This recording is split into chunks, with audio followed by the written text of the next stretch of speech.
Hello दोस्तों, कैसे आप सभी। तो दोस्तों, स्कालर मैट्रिक ट्यूटोरियल के यूट्यूब चैनल में आप सभी का स्वागत है।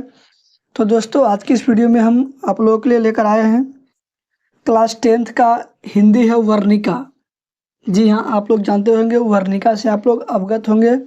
क्लास 10th में एक स्टोरी का बुक है वर्णिका, जिनमें 5 चैप्टर है और पाँचों चैप्टर से क्वेश्चन पूछे जाते हैं बिहार बोर्ड के फाइनल एग्जाम में। तो आज की इस वीडियो में मैं उसका की पॉइंट लेकर आया हूं कि आप किस प्रकार इसको ऐसे देखेंगे वीडियो को, ताकि आपका एक भी एग्जाम में क्वेश्चन नहीं छूटेगा। और मैं आप लोगों से उम्मीद करता हूं आप लोग वीडियो को देखिए, और वीडियो को देखने के बाद अगर आप इसका चाहते हैं कि PDF फाइल चाहिए, तो आप हमारे वीडियो के डिस्क्रिप्शन में हमारा जो टेलीग्राम है उसका लिंक है, आप लोग वहाँ से जुड़ के इस वीडियो का जो PDF फाइल है वो ले सकते हैं, बिल्कुल मुफ्त में। तो चलिए वीडियो को स्टार्ट करते हैं बिना किसी देरी करते हुए। दोस्तों, ऐसा वीडियो शायद ही आप लोग देखे होंगे, या देखे भी हों या नहीं भी देखे हैं, तो एक बार इसको ज़रूर देख लीजिए। बिल्कुल की पॉइंट के साथ आप लोग इसमें पढ़ने वाले हैं, और उम्मीद करते हैं कि एक एक ऑब्जेक्टिव आपका इसके क्लियर हो जाएगा। तो इसमें जो वर्णिका है क्लास 10th की, उनमें टोटल 5 चैप्टर है, जिसमें पहला चैप्टर का नाम है दही वाली मंगम्मा। क्या नाम है? दही वाली मंगम्मा, जिसके राइटर है श्रीनिवास जी। क्या नाम है? श्रीनिवास। और उनका जो फुल नेम है मास्ती वेंकटेश अयंगार। पूछा जाएगा आपसे क्वेश्चन कि श्रीनिवास जी का पूरा नाम क्या है, तो मास्ती वेंकटेश अयंगार। उनका जन्म कब हुआ? तो 6 जून 1891 ईस्वी को। श्रीनिवास जी का जो जन्म है वह 6 जून 1891 ईस्वी में, और कहाँ हुआ था? तो कर्नाटक में। ठीक है। अब नेक्स्ट जो पॉइंट आप लोग ध्यान दीजिएगा, पूछा जाएगा कि दही वाली मंगम्मा जो पाठ है वह किस कहानी से लिया गया है। तो ये कन्नड़ की कहानियाँ एक संग्रह है, इन्हीं की है, श्रीनिवास जी के। तो उन्हीं कहानी संग्रह से इस चैप्टर को लिया गया है, दही वाली मंगम्मा को। अब प्रश्न उठता है कि दही वाली मंगम्मा जो है कन्नड़ की कहानी है, तो अर्थात कन्नड़ भाषा में लिखा गया है, तब उसको कन्नड़ भाषा से हिंदी में अनुवाद किसने किया है? तब BR नारायण ने। किसने किया है? BR नारायण के द्वारा इसे हिंदी में अनुवाद किया गया है। अब नेक्स्ट पॉइंट देखेंगे कि इस कहानी में कौन कौन से पात्रा है। तो इस कहानी की जो पात्रा है वह मंगम्मा है। इस कहानी की जो पात्रा मंगम्मा है वह मुख्य पात्र है। इसमें मंगम्मा की बेटा है, मंगम्मा की बहू है, जिसका नाम क्या होता है? नंझम्मा। आपसे पूछा जाएगा कि मंगम्मा की बहू का नाम होता है, क्या होता है? नंझम्मा। और इसमें एक मंगम्मा का पोता होता है, और उसके बाद इस पाठ में ही मंगम्मा के गांव का एक जुआरी व्यक्ति होता है, मवाली होता है, जिसका नाम होता है रंगप्पा। क्या नाम होता है? रंगप्पा। पूछा जाएगा क्वेश्चन में कि रंगप्पा कौन था? तो मंगम्मा के गांव का एक जुआरी था। अब नेक्स्ट है दूसरा पार्ट, जिसका नाम है ढहते विश्वास। अब हम लोग किसके बारे में जानेंगे? ढहते विश्वास कहानी जो है, जिसके राइटर जी है सातकोड़ी होता। पूछा जाएगा आपसे कि ढहते विश्वास जो कहानी है उसके राइटर कौन है? तो सातकोड़ी होता जी है। ठीक है। और ये जो सातकोड़ी होता है यह उड़िया के एक प्रमुख कहानीकार है, कथाकार है। ठीक है। और ये सातकोड़ी होता जो लेखक है वह ढहते विश्वास कहानी के तो राइटर है ही, और यह जो कहानी है उड़ीसा के जनजीवन पे आधारित कहानी है। कौन? सातकोड़ी होता। होता जी का जो जन्म है वह कब हुआ? तो 29 अक्टूबर 1929 को। 29 अक्टूबर 1929 को सातकोड़ी होता का जन्म हुआ था। उसके बाद पूछा जाएगा आपसे क्वेश्चन कि सातकोड़ी होता जो पाठ है वह कहाँ से लिया गया है? तो उड़िया की चर्चित कहानी संग्रह है, उड़िया की चर्चित कहानी संग्रह है सातकोड़ी होता का, उनसे यह पाठ को लिया गया है। उसके बाद इस कहानी का हिंदी में अनुवाद किसने किया है? तो क्योंकि ये उड़िया भाषा में लिखा गया है, किस भाषा में लिखा गया? उड़िया में। तो इसको उड़िया भाषा से जो हिंदी में किया है राजेंद्र प्रसाद मिश्र ने। राजेंद्र प्रसाद मिश्र के द्वारा ही इसे उड़िया से हिंदी में लिखा गया है।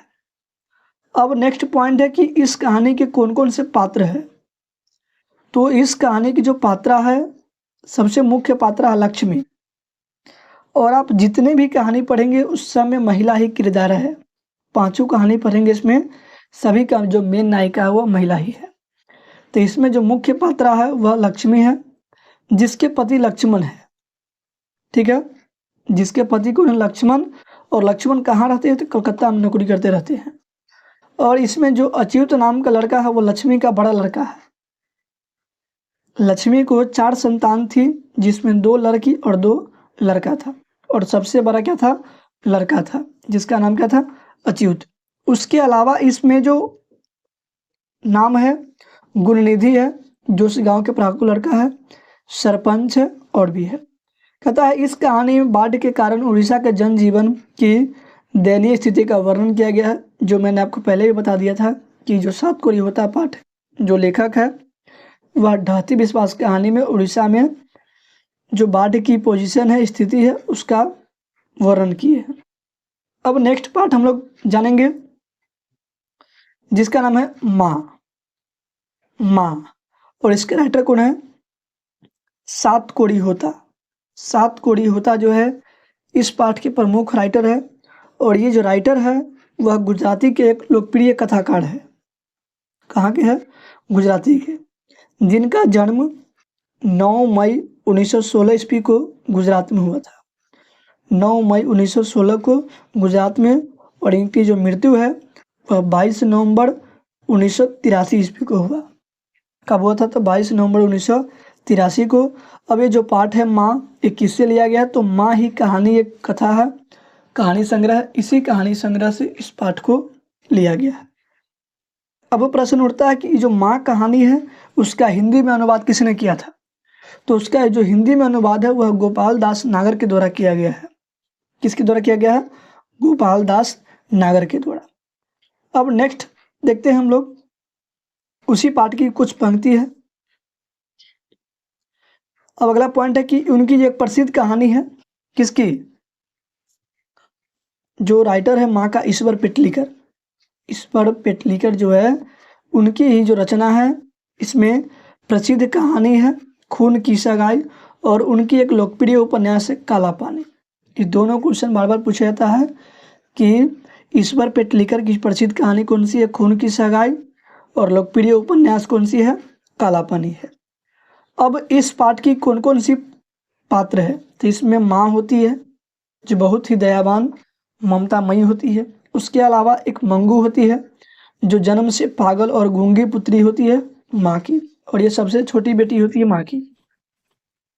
उसके बाद है मंगू की दोनों बड़ा भाई और उसकी बहन कम्मू। पूछा जाएगा कि मंगू के बड़ी बहन का नाम क्या होता है? कम्मू होता है। ये सभी क्या होते हैं? मंगू से बड़े होते हैं। उसके बाद बहुए होता है, पोता होता है, पोती होती है। ठीक है, उसके बाद नाती होता है, कुसुम है। कुसुम उसके गांव की एक लड़की है, डॉक्टर है और नर्स है। इस कहानी में आप लोग पढ़ेंगे।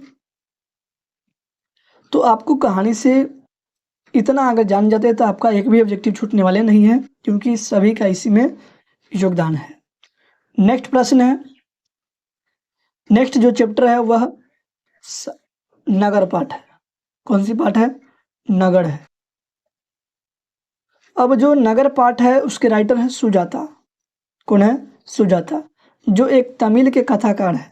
सुजाता जो है तमिल के कथाकार है, और उसका पूरा जो नाम है एस रंगराजन है। क्या नाम है? एस रंगराजन, जिनका जन्म 3 मई 1935 ईस्वी को हुआ है। और ये जो नगर पाठ है वह आधुनिक तमिल कहानी संग्रह से लिया गया है। सुजाता की रचना है, आधुनिक तमिल की कहानी है, उनसे इस पाठ को नगर को लिया गया है। उसके बाद अगला जो पॉइंट है, इस पाठ के जो अनुवादक है KM जमुना है, क्योंकि इसको तमिल से लिखा है हिंदी में, और इसका हिंदी में जो लिखावट है वह किसने किया? तो KM जमुना के द्वारा इसको हिंदी में लिखा गया है। अब नेक्स्ट जो इसकी पात्रा है वह वल्ली अम्माल है, जो पापाती की माँ होती है। पापाती की माँ कौन होती है? वल्ली अम्माल। ठीक है, तो वल्ली अम्माल जो है इसमें पापाती की माँ है, और पापाती जो है वल्ली अम्माल की पुत्री है, जो 12 वर्ष की होती है। कितने वर्ष की? 12 वर्ष की। पूछा जाएगा कि पापाती कितने वर्ष की होती है? तो 12 वर्ष की होती है। और उसके बाद इसमें एक बड़े डॉक्टर है, नर्स है, और उसके बाद पपाती को रहता है मेनिनजाइटिस बुखार, मेनिनजाइटिस बुखार। तो इस बात को भी आप लोग लिख लीजिएगा, ध्यान रहेगा। तो मेनिनजाइटिस बुखार क्या होता है, पपाती को हो गया रहता है, इसलिए उसको सहर लाएगा रहता है। अब लास्ट चैप्टर है धरती कब तक घूमेगी। बस ये 5 चैप्टर का समरी टाइप ऑब्जेक्टिव क्वेश्चन के लिए लेकर आए थे। तो उम्मीद करते हैं कि वीडियो आप लोगों के लिए हेल्पफुल है। तो अगला जो चैप्टर है धरती कब तक घूमेगी, इसके राइटर है सांबर दहिया। कौन है, सांबर दहिया। और सांबर दहिया स्वयं जो है इस कहानी को राजस्थानी भाषा से हिंदी में रूपांतरित की है। और धरती कब तक घूमेगी जो पाठ है वह समकालीन भारतीय साहित्य से लिया गया है। सांबर दहिया की रचना समकालीन भारतीय साहित्य से। वो राजस्थानी भाषा के प्रसिद्ध कहानीकार है। कहता है राजस्थानी से हिंदी में अनुवाद कहानीकार ने स्वयं किया है। पूछा जाएगा क्वेश्चन कि धरती कब तक घूमेगी पाठ का हिंदी में अनुवाद किसने किया है, तो सांबर दहिया ने खुद किया, यानी कहानीकार ने खुद किया है।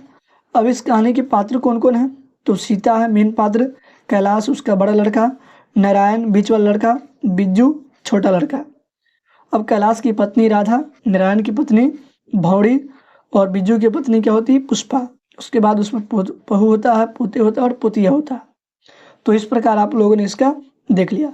तो उम्मीद करते हैं कि वीडियो आप लोगों के लिए हेल्पफुल है। अगर वीडियो हेल्पफुल है तो आप लोग इसको लाइक कीजिए, शेयर कीजिए और सब्सक्राइब तो कर ही लीजिए, कमेंट प्यारा से कर दीजिएगा। और यदि ये वीडियो पसंद है तो आप लोग सपोर्ट कीजिए, क्योंकि आप लोग के बिना सपोर्ट से यह चैनल आगे ग्रो नहीं कर सकता है। तो इसलिए आपसे मैं बस एक ही चीज़ मांगता हूँ कि आप इसको सपोर्ट कीजिए। Thanks for watching this video. मिलते हैं नेक्स्ट वीडियो में। प्रत्येक चैप्टर का जो अलग अलग ऑब्जेक्टिव है वो अब देखने वाले, ताकि आपका पूरा का पूरा कॉन्सेप्ट क्लियर हो जाए। और उम्मीद करते हैं कि ये वीडियो आपके लिए हेल्पफुल है। अगर यह वीडियो का जो PDF फाइल है चाहिए तो आप लोग कमेंट बॉक्स में लिखिए, फिर आपका PDF फाइल आपको प्रोवाइड करा जाएगा Telegram channel Skyler matric tutorial पे। Thanks for watching this video. जय हिंद, जय भारत।